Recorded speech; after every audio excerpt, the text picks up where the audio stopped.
नमस्कार, मैं हूं आपके साथ रेशु त्यागी। एपीएन के लोकप्रिय कानूनी प्रोग्राम लीगल हेल्पलाइन में आप सभी का स्वागत है। इसमें हमारे कानूनी विशेषज्ञ रोजमर्रा की जिंदगी की समस्याओं से जुड़े कानूनी मसलों पर आपकी शंकाओं का समाधान करते हैं। आप भी इस प्रोग्राम से जुड़ सकते हैं और फोन करके कानूनी राय ले सकते हैं। आज हम धन की वसूली के लिए दीवानी कानून, उपचार या सिविल रिकवरी की बात करेंगे। इसके लिए उचित क्षेत्राधिकार वाले न्यायालय में वाद या सूट दाखिल किया जाता है। पूरी प्रक्रिया सिविल प्रक्रिया संहिता 1908 से संचालित होती है। सूट को इस स्थान पर स्थापित किया जा सकता है जहां प्रतिवादी रहता है या वो जगह जहां वह व्यवसाय करता है या व्यक्तिगत रूप से लाभ के लिए कार्य करता है या कार्रवाई का कारण पूर्ण या आंशिक रूप से उत्पन्न होता है। क्षेत्रीय क्षेत्राधिकार को निर्धारित करने के बाद आर्थिक क्षेत्राधिकार निर्धारित किया जाना आवश्यक होता है। इसके लिए सूट के मूल्य पर विचार किया जाता है। मूल्य के आधार पर फैसला लिया जाता है कि मुकदमा जिला न्यायालय या उच्च न्यायालय में दायर किया जा सकता है। ये थी सिविल रिकवरी से जुड़ी बुनियादी कानूनी जानकारी। ज्यादा जानकारी और सलाह देने के लिए हमारे साथ हैं कानूनी विशेषज्ञ ऋषिपाल सिंह जी। सर, बहुत बहुत स्वागत है आपका हमारे खास कार्यक्रम में। नमस्कार सर। तो ऋषिपाल सिंह जी, आज आपको दीवानी तरीके से धन वसूली के तमाम नियम, कायदे, कानून की जानकारी देने वाले हैं। अगर आपका कोई भी सवाल है तो आप फोन करके राय ले सकते हैं।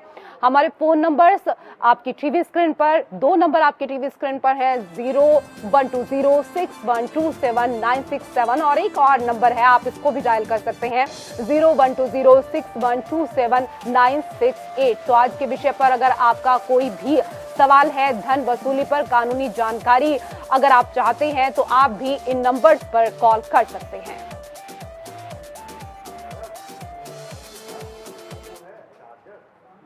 सर, आज के विषय पर कई सारे सवाल हमारे पास हैं। सबसे पहले तो हमारे दर्शकों को आप ये बताइए कि धन वसूली के लिए सूट कहां पर दाखिल किया जा सकता है। जैसे आपके इंट्रोडक्शन के अंदर बताया कि जो धन वसूली के लिए जो सूट है वो अलग अलग जुडिक्शन के हिसाब से होता है।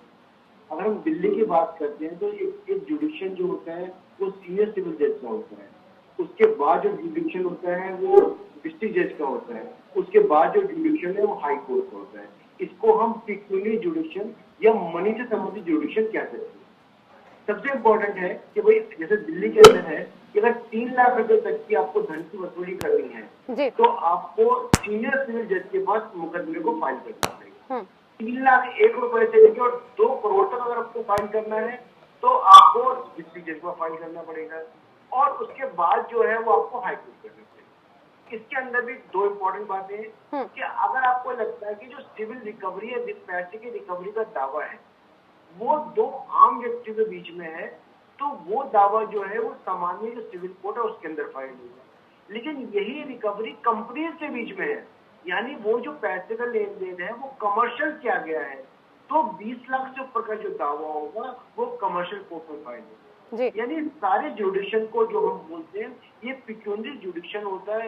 ये उसके हिसाब से जो कोर्ट तय होता है और उसी के हिसाब से जब भी आपको बता दें, जब भी हम सिविल रिकवरी का दावा डालते हैं तो उसकी कोर्ट फीस लगती है, उसके जुडिक्शन तय होता है, सूट की वैल्यू तय होती है, तो सूट की वैल्यू कितनी है। तो ये इम्पोर्टेंट है कि सूट की जब वैल्यू तय होती है तो जिस कोर्ट में वो दावा डाला जाता है वो कोर्ट कॉम्पिटेंट हो कि आपके सूट की या आपके दावे की सुनवाई कर सके। इसलिए जो जुडिक्शन है और ये जुडिक्शन का जो पहलू है ये जैसे हर राज्य के अंदर अपनी अपनी न्याय व्यवस्था के हिसाब से अलग अलग होता है। दिल्ली हाईकोर्ट रूल्स के हिसाब से अलग व्यवस्था है, राजस्थान में ये चीज अलग है, हरियाणा में अलग है और यूपी में अलग है। लेकिन सभी जगह एक जुडिक्शन का इश्यू होता है कि मॉनेटरी जुडिक्शन कितना बनता है और उसके हिसाब से ही उसकी कोर्ट की जुडिक्शन तय होती है और दावे वहां पर फाइल किए जाते हैं। जी सर, आपसे ये भी समझना चाहेंगे कि रिकवरी सूट का जो लिमिटेशन पीरियड है वो क्या होता है और कब तक इस पर सुनवाई संभव है। तय अवधि के बाद अगर फिर सुनवाई करनी हो तो क्या करें। देखिए, सामान्यतः जब भी कोई रिकवरी का दावा होता है, सामान्यतः रिकवरी के दावे का जो लिमिटेशन होती है वो 3 साल की लिमिटेशन होती है, यानी 3 साल तक आप उसके पैसे को मांग सकते हैं। लेकिन इम्पोर्टेंट ये है कि अगर मान लीजिए आपने सपोज करो किसी को 10 साल पहले पैसे दिए थे और उसने कहा कि वो आपको 10 साल के बाद वापस करेगा, तो लिमिटेशन एक्ट स्टार्ट कहाँ से होता है?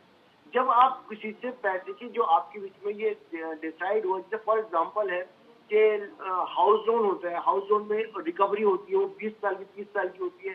ऐसे ही आपने जो तय किया है कि आपके बीच में जो रिकवरी होगी वो कब स्टार्ट होगी, और वो रिकवरी को देने से कोई व्यक्ति कब मना करता है। जब वो मना करता है तब से लेके 3 साल तक का टाइम होता है कि आप रिकवरी के दावे को फाइल कर सकते हैं।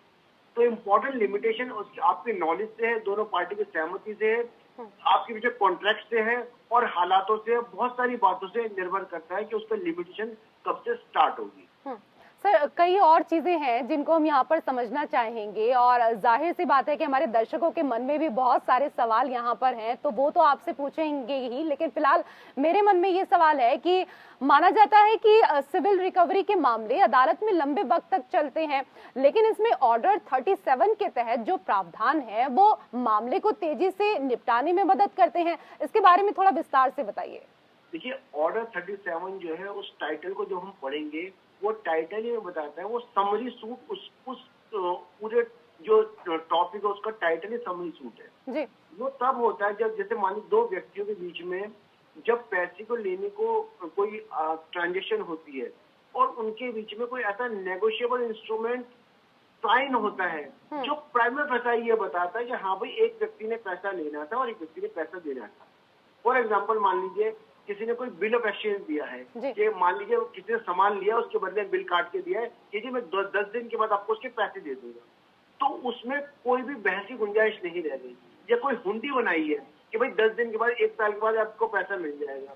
या मान लीजिए चेक है कि भाई ये पैसा ले रहा हूँ और आपको चेक इतने दिन के बाद मैं आपको पैसा दे दूंगा। या प्रोनोट है, यानी वो ऐसा इंस्ट्रूमेंट हो, नेगोशिएबल इंस्ट्रूमेंट हो जो बताता हो कि अब इसके अंदर और जो दावा चलाने की, कहने सुनने की गुंजाइश नहीं है। तो ऐसी स्थिति में जो ऑर्डर 37 है उसका दावा डाला जाता है, जो समरी सूट की तरह काम करता है। और कोर्ट को अगर मान लीजिए जब उसके अंदर कुछ प्रावधान भी काफी सकते हैं, जब मान लीजिए उसको नोटिस होता है तो नोटिस के बाद भी आपको 10 दिन के अंदर जवाब देना होता है। अगर आप मान लीजिए जवाब, कोर्ट के संबंध पर जवाब नहीं देते हैं तो कोर्ट समरी कर सकता है। यानी कि एक जो दोनों पार्टी होती है, दोनों पार्टी अपनी गवाही देती है, दोनों पार्टी बहस होती है, तो ऑर्डर 37 के अंदर उस सारी प्रक्रिया को काफी हद तक कम किया जा सकता है, क्योंकि जो नेचर ऑफ एविडेंस होता है, जो साक्ष्य होते हैं वो इस नेचर के होते हैं जो साबित करते हैं कि हाँ भाई, एक व्यक्ति ने दूसरे व्यक्ति की अदायगी पूरी तरीके से बनती है और बाकी जो गुंजाइश है, बाकी जो बहस की गुंजाइश नहीं है। तो ऐसी स्थिति में कोर्ट उन सारे प्रावधान को ध्यान रखते हुए, उन सारे एविडेंस को ध्यान रखते हुए ऑर्डर 37 के अंदर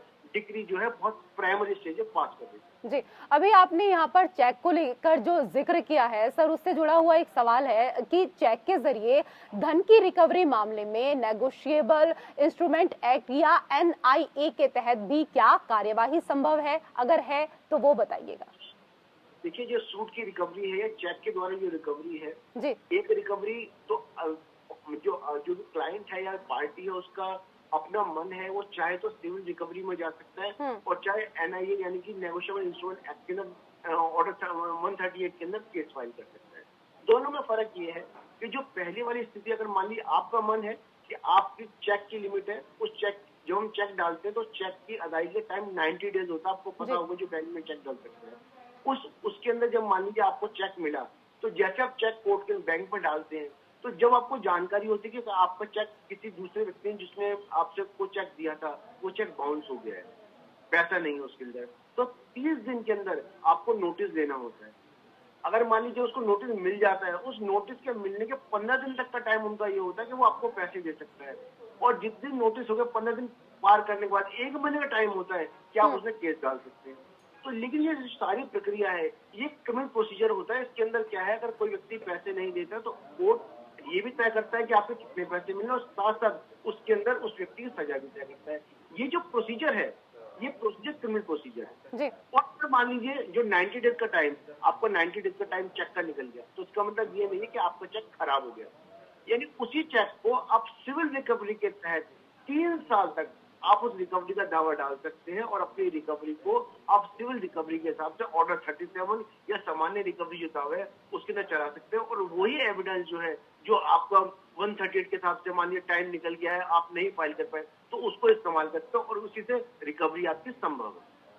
आज हम बात कर रहे हैं दीवानी कानून को लेकर और इस पर लगातार हमें जानकारी दे रहे हैं हमारे कानूनी विशेषज्ञ ऋषिपाल सिंह जी। तो अगर इससे जुड़ा आपका कोई भी सवाल है तो लगातार आपके टीवी स्क्रीन पर 2 नंबर चल रहे हैं, इन नंबर पर आप कॉल कर सकते हैं और इससे जुड़ा हुआ सवाल आप भी कर सकते हैं। सर, हमारे दर्शकों को ये भी बताइए, क्या बैंक वगैरह भी सिविल रिकवरी को धन वसूली या लोन वसूली का जरिया बन सकता है? देखिए, जैसे सामान्य व्यक्ति किसी दूसरे व्यक्ति को उधार देता है जी, ऐसे ही बैंक को भी एक पार्टी माना जाता है। और बैंक को अगर कोई व्यक्ति उसके पैसे नहीं देगा तो बैंक को भी अधिकार होता है कि सिविल रिकवरी का आपके ऊपर जो दावा डाल सकता है। लेकिन इसके अंदर बैंक के पास विशेष अधिकार होते हैं।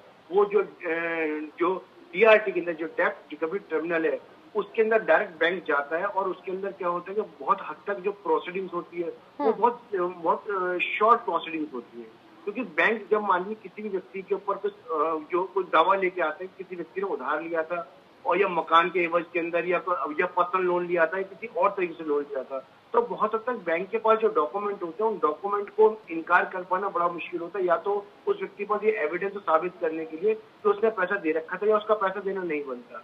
तो ऐसी स्थिति में जो रिकवरी का राइट है बैंक को भी ऐसे ही जैसे आम व्यक्ति की तरह। लेकिन बैंक का राइट क्योंकि सरफेसी एक्ट भी है और DRT के अंदर प्रोविजन है, उनके अंदर क्या होता है कि आपको मतलब बहुत इंपॉर्टेंट ये है कि आपको प्राइवेट फसाई केस ये लेके आना पड़ेगा, साबित करना पड़ेगा कि बैंक की अदायगी नहीं बनती। जहां तक कि मैंने बहुत सारे केसेस देखे हैं, 99.99% जो है बैंक जो होते हैं वो जो पैसा दे रखा होता है वो उसी को मांगते हैं, या उस ब्याज पे जो ब्याज है वो जो ब्याज भी हम कई बार सुनने में आता है। तो उनका प्रोसीजर है, वो लॉ है और रूल्स है कि भाई आपको जो कंपाउंड इंटरेस्ट देना होगा। तो अधिकांश बैंक रिकवरी के दावे जो होते हैं वो कोर्ट के अंदर सिविल कोर्ट में फाइल करते हैं, DRT के अंदर भी फाइल होते हैं उनके दावे, और उसके बाद क्या होता है कई बार मीडिएशन भी होती है। तो प्रोसीजर वही है जैसे आम सामान्य नागरिक का है, वैसे बैंक को भी पूरा अधिकार है। जी सर, सरफेसी एक्ट के बारे में हमने कई बार सुना है, लेकिन इसको विस्तार से बताइए कि ये क्या है और इसके तहत एक कर्जदार को क्या कुछ अधिकार हैं? देखिए, सरफेसी जो एक्ट को जो पहले लाया गया, जब सरफेसी एक्ट से पहले जो बैंक्स को लगता था कि जो पैसा लेने के लिए जब भी कोई व्यक्ति पैसा नहीं देता तो उनको लंबे सिविल दावों में जाना पड़ता है। इससे बैंक का बहुत सारा समय, बहुत सारी एनर्जी और बहुत सारा पैसा अटक जाया करता है। तो ऐसी स्थिति में सरफेसी एक्ट को लाया गया कि जिसके अंदर सपोज किसी व्यक्ति ने उधार लिया है, सारे के सारे बैंक के डॉक्यूमेंट बैंक के पास है या प्रॉपर्टी के डॉक्यूमेंट उसके पास है, बैंक वो सारे डॉक्यूमेंट लेके ये तो DRT फाइल करता है। DRT के अंदर जो जजेस होते हैं वो बहुत सिंपल प्रोसीजर है कि भाई ये आपकी पिटीशन है, इस पिटीशन के हिसाब से फला व्यक्ति ने उधार लिया, ये डॉक्यूमेंट और ये अदायगी बनती है। तो ऐसी स्थिति में, लेकिन उसमें भी कई बार ये होता है, देखा जाता है कि बैंक भी है या बैंक का कोई मैनेजर या कोई अधिकारी जो है वो किसी व्यक्ति से द्वेषपूर्ण कार्रवाई करता है, या जो उन्होंने क्लेम बना रखा है वो क्लेम दो पार्टी में जो सेटल जो आपका एग्रीमेंट हुआ था उससे बहुत ज्यादा बना रखा है, या मान लीजिए उसने कोई EMI दी है, उस EMI को उसमें एडजस्ट नहीं किया गया। तो इन सारी चीजों को ध्यान में रख के जो कर्जदार होता है उसका अधिकार होता है उन सारी बातों को DRT के जो प्रिजाइडिंग ऑफिसर है उनके पास रख सकता है। और कई बार ये भी स्थिति होती है कि उसको लगता है कि वो इतने पैसे एक बारी में नहीं दे सकता, तो दोबारा से जो उसको लोन है वो दोबारा से लोन जो है दोबारा से लोन की जो किस्त बन सकती है। और कुछ डिस्काउंट भी कई बार जो होता है बैंक के अंदर डिस्काउंट कहते हैं, या मान लीजिए सेटलमेंट होता है, तो वो भी बहुत सारे प्रोसीजर होते हैं, उसका अधिकार होता है, वो जा सकता है और मैटर को सेटल कर सकता है। जी सर, धन की वसूली के लिए कानूनी नोटिस क्या होता है, इसको भी हमारे दर्शकों को समझाएं। देखिए, रेशो बहुत जरूरी है। अगर मान लीजिए कोई व्यक्ति या कोई संस्था, बैंक या कोई कंपनी किसी व्यक्ति के ऊपर अगर धन का सूट लाना चाहती है तो विशेष तौर पे उस व्यक्ति के खिलाफ उनको उस नोटिस को देना पड़ेगा, प्रॉपर तरीके से बताना पड़ेगा कि देखिए आपके खिलाफ हमारा इतना क्लेम है और इस क्लेम को साबित करने के लिए हमारे आपके बीच में ये एग्रीमेंट हुआ था या ये सबूत है और इसके हिसाब से आपकी जो इतनी इंटरेस्ट है, ये सारी चीजें डिफाइन होनी चाहिए। कोई डायरेक्ट अगर दावा उसके मनी दावा लेके आते हैं तो कोर्ट बहुत बार उसको रिजेक्ट कर देता है कि आपको पहले उसको चांस देना चाहिए। जैसे मान लीजिए 130 का आपने बात की, 138 का जो दावा होता है तो सबसे पहले कंपलसरी लॉ है कि आपको नोटिस देना पड़ेगा, एक चांस देना पड़ेगा, उनको बताना पड़ेगा कि भाई इतना समय आपने पैसा देना था, आपको इतने दिन का चांस दिया जा रहा है, आप पैसे दे दीजिए। अगर आप पैसे नहीं देंगे तो मैं सिविल रिकवरी के अंदर या 138 की प्रोसीडिंग में जाऊंगा। तो ऐसी स्थिति में जो लीगल नोटिस है वो मनी सूट में या मान लीजिए मनी की रिकवरी का जो 138 का दावा है उसमें कंपलसरी है, वो देना जरूरी है और उसको बहुत डिफाइन करना भी जरूरी है कि किस तरीके से एक व्यक्ति की अदायगी उसके अंदर बनती है। सर, इसको और थोड़ा विस्तार से समझना चाहेंगे कि धन की वसूली के लिए कानूनी नोटिस की आवश्यकता क्यों पड़ती है? मैं वही बता रहा हूँ आपको, जैसे 138 का मैटर होता है उसके अंदर प्रॉपर तरीके से आपको बताना होता है। एक तो जब भी धन की वसूली कोई व्यक्ति को करनी होती है तो जो समझिए लीगली जो एनफोर्सेबल डेब्ट है, यानी कानूनी रूप से जो आपको पैसा लेना है आप वही पैसा ले सकते हैं। कोई ऐसा गैर कानूनी जो पैसा है वो आप कानूनी रूप से नहीं ले सकते।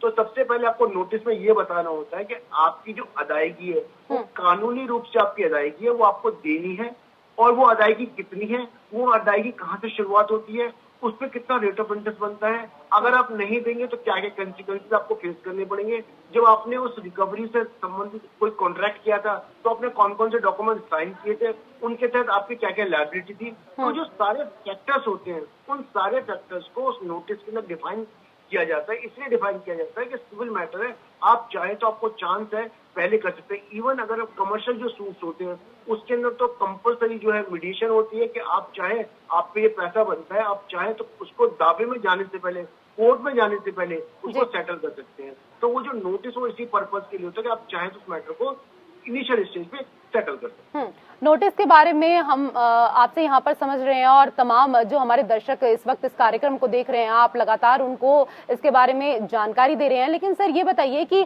फ्रेंडली लोन की रिकवरी के लिए लीगल नोटिस क्या होता है? देखिए, अगर मान लीजिए दो व्यक्ति आपस में जानते हैं, दो व्यक्ति आपस में दोस्त हैं, तो it is a matter of fact. ये फैक्ट हो सकता है कि आप हम दोस्त हैं और आपने मुझसे पैसे की डिमांड करी और मुझे आपकी परेशानी बताई और उस परेशानी के चलते मैंने आपको बिना किसी ब्याज के और मैंने आपको फ्रेंडली लोन दे दिया। जबकि कमर्शियल लोन जो होता है उसके अंदर पूरी तरीके से एक व्यक्ति लेने वाला होता है, वो अपना ऑफर करता है, दूसरा एक्सेप्ट करता है, ये बताता है रेट ऑफ इंटरेस्ट क्या हो। कमर्शियल जितने भी लोन्स होते हैं वो विदाउट रेट ऑफ इंटरेस्ट नहीं होते। ज्यादा जो फ्रेंडली लोन होते हैं वो विदाउट इंटरेस्ट होते हैं। उनके टाइम की बाउंडेशन भी आपकी, जब दो फ्रेंड हैं, दो व्यक्ति हैं, म्यूचुअली वो पैसा तय करते हैं, देने का तरीका तय करते हैं, उसके इंस्टॉलमेंट तय करते हैं, उसका टाइम तय करते हैं। तो फ्रेंडली लोन के, लेकिन फ्रेंडली लोन के अंदर भी अगर आपको रिकवरी किसी व्यक्ति से करनी है तो आपको बताना पड़ेगा, आपको साबित करना पड़ेगा कि हाँ भाई फ्रेंडली लोन वाला व्यक्ति ने लिया था और उसका ये एविडेंस है। तो फ्रेंडली लोन के अंदर भी नोटिस आपको देना पड़ेगा। बिना नोटिस को आप बताए फ्रेंडली लोन के अंदर भी दावा नहीं डाल सकते। फ्रेंडली लोन होना, फ्रेंड होना एक मैटर ऑफ फैक्ट की बात है, उससे आपके दावे की कमजोरी नहीं हो जाती। आपका दावा जो है वो जो आपके एविडेंसेस है, जो आपके सबूत है, उनसे ही खड़ा रह सकता है और उनसे ही आप अपनी रिकवरी कर सकते हैं। जी, ये तो दोस्तों के बीच लोन को लेकर आपने यहाँ पर विस्तार से जानकारी दी है। लेकिन सर ये भी बताइए कि अगर पैसा देने का सबूत है तो केस कितना मजबूत होता है? देखिए, अगर पैसा देने का सबूत आपका है, फॉर एग्जाम्पल सबसे पहले हम शुरू में चल रहे थे, ऑर्डर 37 का जो दावा होता है वो इसी बात के लिए होता है। अगर आपके पास मान लीजिए बिल ऑफ एक्सचेंज है, आपके पास हुंडी है, आपके पास नोट है, आपके पास चेक है, यानी पैसा देने का जो सबूत है, या मान लीजिए आपने ऑनलाइन ट्रांसफर किया है, तो जो ये सबूत होते हैं, तो सबसे पहले जब भी मान लीजिए कोई व्यक्ति ये दावा डालता है कि मैंने फला व्यक्ति से पैसे लिए, तो सबसे पहले तो उसको ये साबित करना होता है कि हाँ उसने पैसे दिए हैं। तो जो पैसे दिए हैं या अमाउंट दिया है, रकम दी, इसकी जो एविडेंसेस है वो जितने पुख्ता होंगे तो आपकी रिकवरी की संभावना उतनी ज्यादा मजबूत होगी जी। उसके एविडेंस जितने मजबूत होंगे, जितने डॉक्यूमेंट्री होंगे, जितने अच्छे से होंगे, उससे आपकी रिकवरी की संभावना उतनी ज्यादा होंगी और बहुत जल्दी आपका पैसा मिलेगा। जी, आज के विषय पर हमारे तमाम दर्शकों को इतनी अहम जानकारी देने के लिए आपका बहुत बहुत शुक्रिया ऋषिपाल जी। और इसी के साथ हमारे खास कार्यक्रम लीगल हेल्पलाइन में फिलहाल मेरे साथ इतना ही। नमस्कार।